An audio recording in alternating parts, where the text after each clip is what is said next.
Yilning eng dahshatli qotilligi sodir bo'lgan edi. Suratchilar ketma-ketlik bilan chaqnashlar orqali suratga olish bilan band edi. Sessiya xodimlari esa qo'ldan kelgancha bo'laklarni izlash bilan band edi.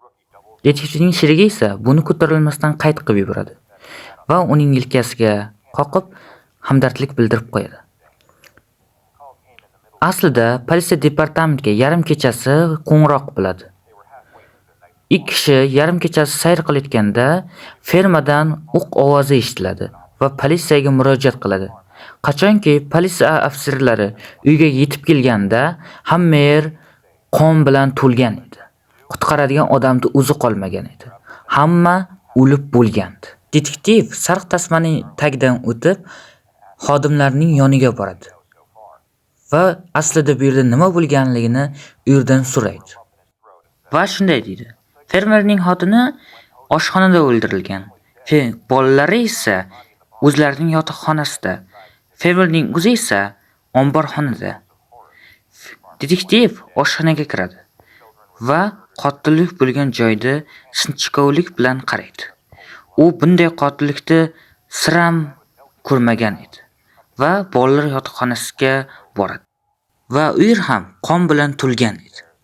Detektiv qo'liga rezina qo'lqoplarni kiyadi va sirli narsalarni tekshirishga kirishadi. Chunki bu ish uning jonu dili edi. Va sirli buyumlarni yig'ishtirish uchun bolalar yotoqxonasiga boradi.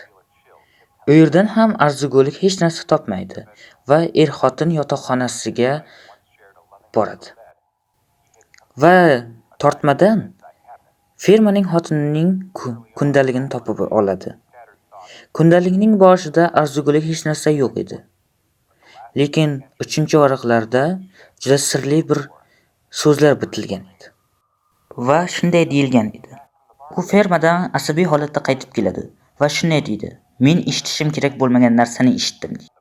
Men undan nimaligini so'radim, lekin u javob bermadi. Men uni nimaligini bilmas edim. Va u nonushtada ham bolalar bilan ko'p gaplashmas edi. U har daqiqada orqasiga tisarilib qo'yar edi. Men unga nima sodir bo'lganini bilmas edim. Detektiv 2-varaqda ochadi. Qachonki men yotoqxonaga borayotganimda, u vannadan qaytib kelayotgan edi. U asabiy holatda edi. Men uni vannada nima ko'rganligini bilmas edim. U ovqatini ham yemas edi. Bir kuni tunning yarmida uyg'onganimda, u uxlamayotgan edi. U eshik tomon qarab o'tirar edi. Detektiv 3-bitni ochdi. U avvalgidek emas edi. Men u haqida ko'p xavotirlanar edim. Uning asabiy holati kundan kunga kuchayar edi. Qo'lda esa har doim to'pponcha bilan turar edi. Men undan xavotirlanib, har doim uning ahvoli haqida so'raganimda, u har doim men yaxshiman, hammasi yaxshi, hech narsa yo'q deb javob berar edi. Men oyimlarga bolalarim bilan bir necha haftaga ketish uchun undan so'ramoqchi ham bo'lgandim. Lekin uning qo'lidagi to'pponchani ko'rib, juda ham qo'rqdim. Detektiv uni o'qib bo'lgach, uni maxsus salafanli xaltachaga solib qo'ydi va kundalik haqida ko'p o'yladi. Detektiv kundalikning muhim dalilligini sezgandi. Nega fermer ikkita bolasini va xotinini o'ldirdi? Detektiv juda ko'p o'ylagandi.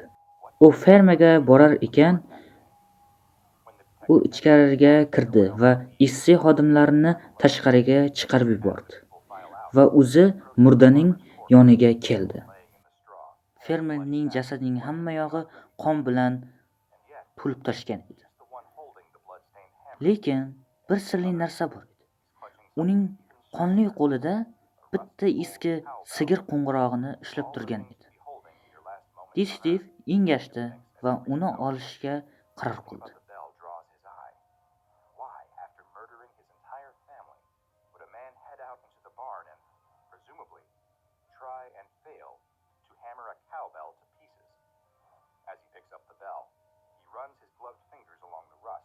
Qo'ng'iroqning yoshi va qachon ishlab chiqarilganini bilmoqchi edi, lekin qo'ng'iroq juda eski edi va yoshi ham qachon ishlab chiqarilgani ham noma'lum edi.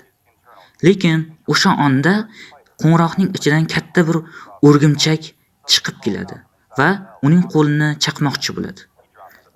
To'satdan qo'ng'iroq tushib ketadi va yerga tushadi. U jarangdor, baland ovoz chiqaradi. Uning ovozi hamma yoqqa yoyiladi. Detektivning boshi xuddi yorilib ketgudek edi. Uning nafas olishi o'zgargan edi. Uning qon bosimi birdaniga ko'tarilib ketgan edi. Uning yurak xuruji boshlangan edi. U nafas ololmayotgan edi. U hamma ayb qo'ng'iroqda ekanligini sezgandi. Lekin bu qo'ng'iroq qotillikka qanday aloqasi bor edi va bu qo'ng'iroqda qanday sir mavjud edi? Endi yordam uchun baqirmoqchi bo'lganda u hushdan ketadi va qachonki ko'zlarini ochganda uni doktorlar tez yordam mashinasiga olib kirayotgan edi. Xodimlardan biri ahvolingiz yaxshimi deb so'raydi va u qo'ng'iroqqa hech kim teginmasin. Qo'ng'iroqqa hech kim teginmasin deydi. Va kelasi kuni doktordan tashxisga o'tganda u unga yurak xuruji ekanligini aytadi. Lekin detektiv oldini hech qachon yurak xuruji bo'lmaganligini aytadi. Lekin doktor o'ylanib qoladi va shunday javob beradi. Bu ko'p ishlashdan yoki qattiq mana shunaqa ishlar bo'yicha ishlaganingiz uchun stressga tushgansiz. Ko'p stressga tushishdan ham yurak xuruji bo'lishi mumkin ekanligini aytadi. Va o'sha kuni kechasi u bir bokal choy tayyorlaydi va o'sha qotillik bo'lgan voqea haqida o'ylaydi.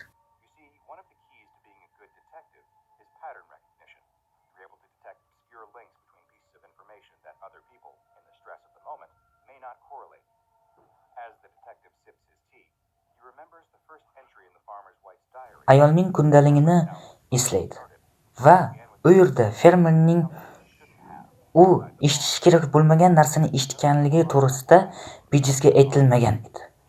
Va o'sha qo'ng'iroqni ovozini eshitgandi va u ham eshitmasligi kerak bo'lgan narsani eshitganligini qattiq o'ylaydi.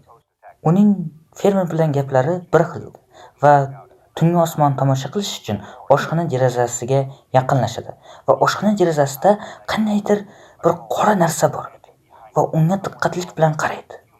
U uzun bir oriq, qop-qora jism edi. U qandaydir insonmi? Yo'q. U qandaydir bir jism. Ko'zlari katta, og'izlari esa juda ulkan. Va maxluq uning uzun barmoqlari bilan uning bo'yniga yaqinlashadi. Va u orqasiga qaraganda maxluq birdaniga g'oyib bo'ladi. Va bokal yerga tushadi va sinib ketadi. Detektiv juda hayratda qolgan edi. Lekin oshxona bo'm-bo'sh va tinch edi. Detektiv haddan tashqari juda qo'rqib ketgan edi. Bu anomalik holatmi yoki paranormal holatmi? Lekin u maxluq haqiqiy edi. Detektiv ohistalik bilan tinchlanib olgach, maxluq haqida o'ylaydi. Balkim u kechasi ko'rinadigan qandaydir sharpa yoki paranormal holat ekanligini o'ziga singdirmoqchi bo'ladi. Va uni miyasidan chiqarmoqchi bo'lib ko'p harakatlar ham qiladi. Balkim u o'sha kuni qotillik haqida ko'p ishlab yuborganligi, chunki u o'sha kungi qotillik haqida ko'p o'ylagandi va kundalikdagi va sirli narsalarga juda ko'p marta duch keldi. Va u buning hammasi miyada bo'ladigan taassurot mahsuli, yana soxtakam ko'rinish deb o'ziga ishontiradi va har xil yaxshi narsalar haqida o'ylaydi va bu qotillik haqida, maxluq haqida miyasidan chiqarishga harakat qiladi. Va bir necha mashqlar qilgandan so'ng chiroqni yoqadi va yotish uchun tayyorgarlik ko'radi. Va chiroqni yoqib qoldirgan holda uxlaydi. U bir eshik tomonga qaraydi va u yerda hech nima yo'qligini bilgach, sekinlik bilan uxlashga harakat qiladi va qattiq uyquga ketadi. Eshik negadir qimirlaydi va uning bo'ynidan nimadir bo'g'itgan edi. Va u uyg'onishga harakat qiladi, chunki u nafas ololmayotgan edi. Qachonki u ko'zlarini ochganda, uning ustida ko'zlari chaqchaygan, og'izlari esa katta, tishlari o'tkir maxluqni ko'radi. U juda ozg'in bo'lgani bilan uni itarib yubora olmaydi yoki qo'lini ololmaydi. Va detektiv uyg'onadi. Mahluq ketgan edi. Detektiv juda charchaganmi, juda terlab ketgan edi. U juda qo'rqib ketgan edi. U buni hammasi tushda bo'ladigan hodisa deb o'yladi. Lekin bu mahluq xuddi o'sha derazadagi mahluq bilan o'xshash emas. U o'sha mahluq bilan bitta ekanligini sezadi. Va internetdan shunga o'xshash hodisalarni o'rganadi. Uyqusizlik paralitipi. Inson qachonki uxlaganda paranormal holatlar bo'lishini yoki inson uxlayotganda jinlar ularning oldiga keladi va ularning uyqusini buzishga harakat qilishi haqida u ko'p marotaba oldin o'qiganligini eslaydi.